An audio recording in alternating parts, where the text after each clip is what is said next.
Today on Logan Lee Adventures. I've made the long sojourn back to my birth country of Vietnam. We hit up the metropolis where my parents lived before they moved to Canada over 2 decades ago in Ho Chi Minh City, which known by the locals as Saigon. I'm with my boyfriend in tow, who's never been here before, and since I've only was here when I was born, this is also my first time ever discovering my own culture as well as introducing it to him and to you, to this fantastical country. Morning, guys! Yes! It's nice to lay down after a flight. There we go. And we just got a Uber from the airport and then got into our hotel and checked into our hotel just now. The hotel is in the THANH district, which is a nice district known for the THANH market, which is I guess a famous market in Saigon. And that's the best way to dive into what Saigon and Vietnam is all about. THANH Market is the beating heart of the city, where vigorous bargains are made over Saigonese fabrics and one can get wedged between locals eating at the plethora of authentic food stalls. Built by the French back in 1870 during the colonial period, walking through this atmosphere of hustle and bustle shows just how the market still stands today as a social center. So we made it to our first food destination of the day. We're at a place called BANH, which is a Hanoi restaurant in Ho Chi Minh City, serving Hanoi specialties, but also Vietnamese specialties in general. So we ordered a few dishes that I grew up eating, and I wanted to show you Reunify. But another cool spot is that this little balcony overlooks part of District 1.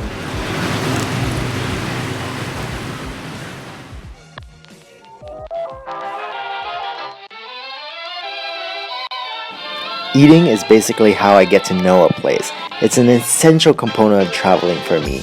Dishes here, such as the deep fried spring rolls and the rice paper rolls stuffed with minced beef with a generous amount of fried onions, are not only a taste of Vietnamese culture, but a nostalgic memory of my mother's cooking.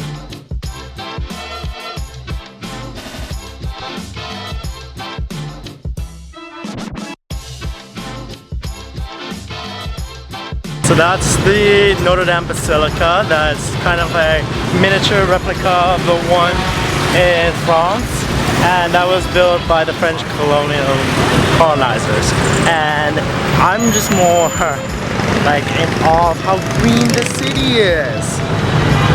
Parks and boulevards lined with trees everywhere. This whole area and the cathedral itself is definitely a landmark of Saigon. And all the materials and decorations were imported from Marseille in France. The cathedral displays distinct neo-Romanesque features, such as the 2 giant bell towers holding 6 bronze bells and ornate stained glass windows, also a statue of Mary at its front. There's public toilets available. How nice. It can't happen.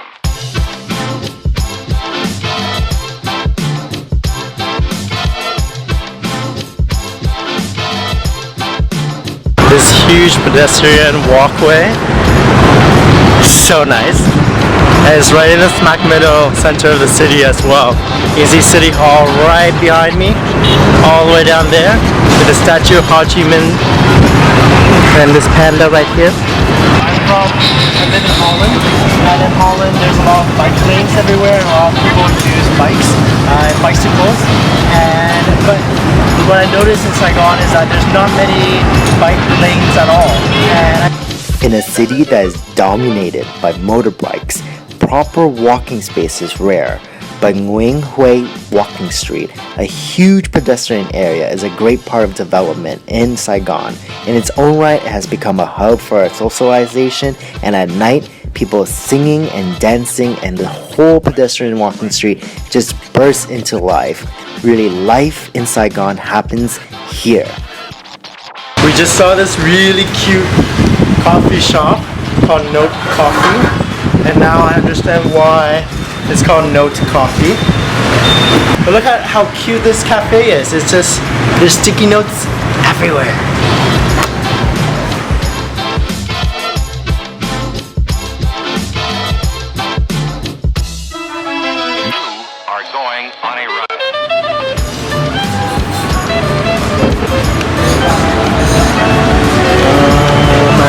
Put it here.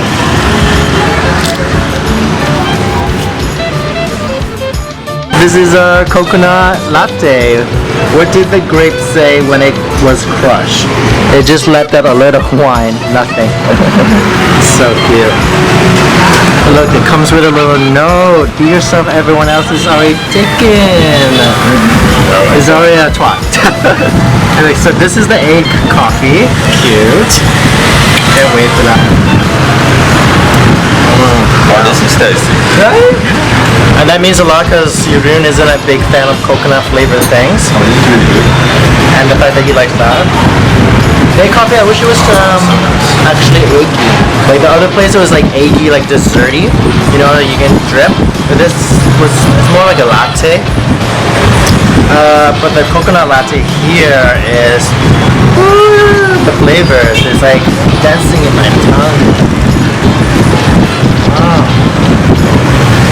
And it's just thick enough.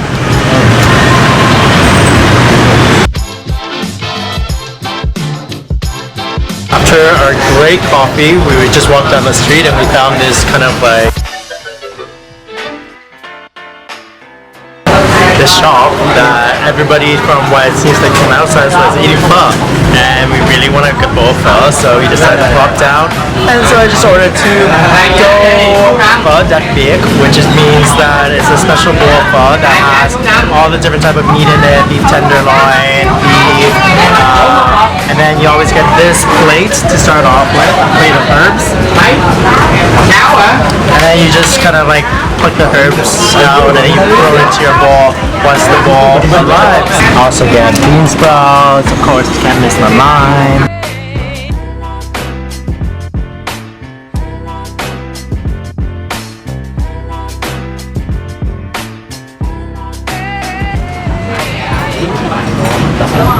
How do I dip it?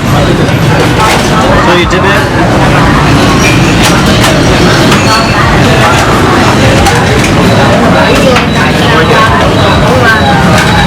Or you can mix it both in. The broth is so nice. And the meat and noodles. Oh, this is what I call ball pho. Guys, you can see the Paris influence in these like little kiosks. So look at this. Even like the street lamps. Look at that. So Parisian. Ooh, what's that feel doing?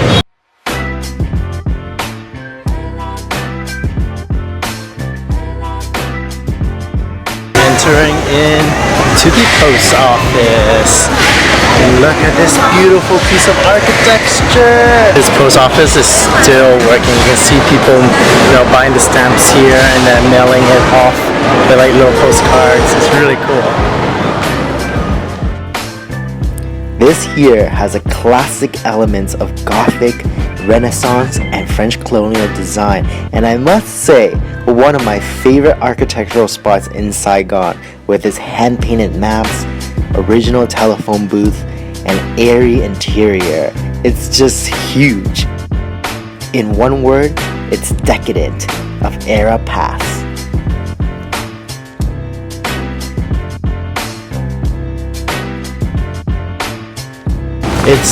I didn't know this about Saigon, but the main streets of course are like crazy packed, and then you turn down a little alleyway and look, there's no cars, there's little mom and pop shops just side by side, like little food stalls and people having their coffee along the street. It's so nice here. I love how like this guy just drove up to the stall on his motorbike just to order. It's not even gonna get off, and then he's just gonna get the banh mi here. Like, I love the life here. It's just so wonderfully convenient and chaotic that, but look at this.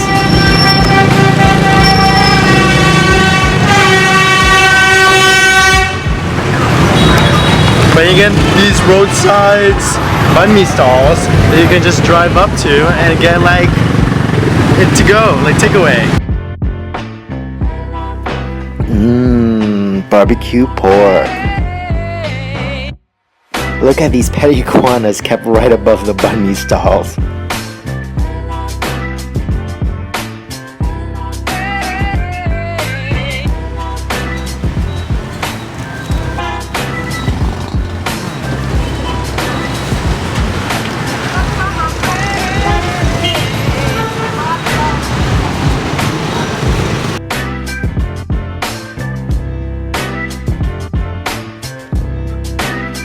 Got these fruit to go, and we got the interesting flavor of seaweed and pomegranate. It's like sweet seaweed, like not the sushi seaweed, like the type of seaweed that you eat in a seaweed salad.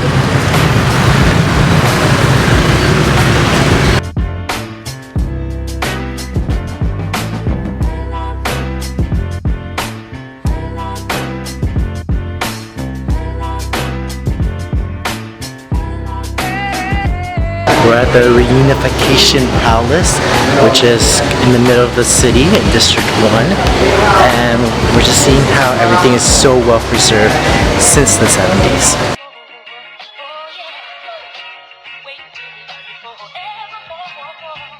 I'm quite blown away by the design of these rooms. It's like super ultra sleek and modern for the 60s and 70s. The Independence Palace is like a time capsule just frozen in 1965. Look at this, you can see two of the original tanks used in the capture of the palace parked in the grounds. The Reunification Palace was the home and workplace of the French governor of Cochinchina.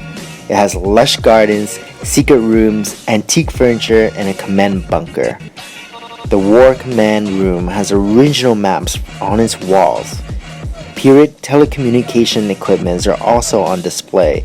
Its adjoining basement rooms display war propaganda materials, and even with a heliport on the rooftop terrace.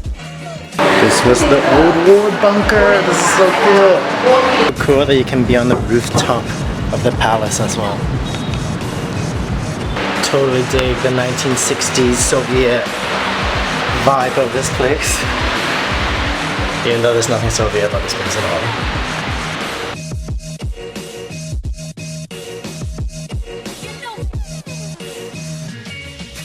Time for a haircut. Both Jeroen and I are in much need of a haircut, so what better place to go for it than LIEM Barbershop in Saigon. This place is adorned with rock and roll memorabilia and gives off just a general kick-ass and badass vibe. And a haircut here only costs $3.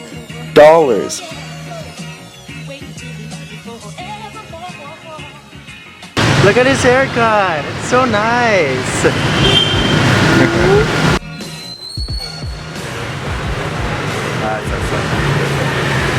Come a doggy bag.